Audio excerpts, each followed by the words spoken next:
Olcott नावाचा एक व्यक्ती आहे, त्याचा दृष्टांत मी तुम्हाला महाराजांनी देह ठेवल्याच्या नंतर मी देईल.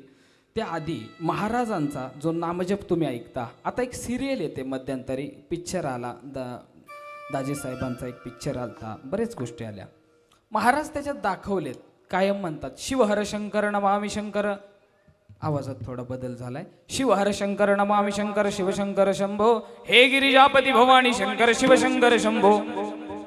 आणि ते काय झालंय, ते सारखंच दाखवतायत, पण तसं नाही घडलेलं. शिवहर शंकर नमामि शंकर शिवशंकर शंभो, हे गिरिजापती भवानी शंकर शिवशंकर शंभो ध्रुवपद आहे, आणि ह्याच्या खाली 50 ओव्या आहेत.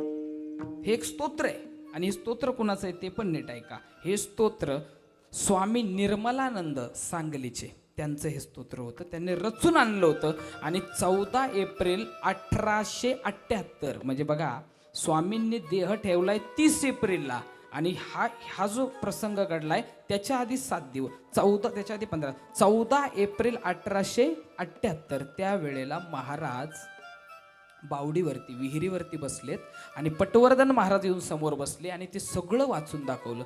स्वामींना इतकं आवडलं ते, तिथून पुढं स्वामी ते पुढचे 7 दिवस ते म्हणतच होते, शिवहर शंकर नमामि शंकर शिवशंकर शंभो, हे गिरिजापती भवानी शंकर शिवशंकर. ते महाराजांचं सतत चाललं होतं.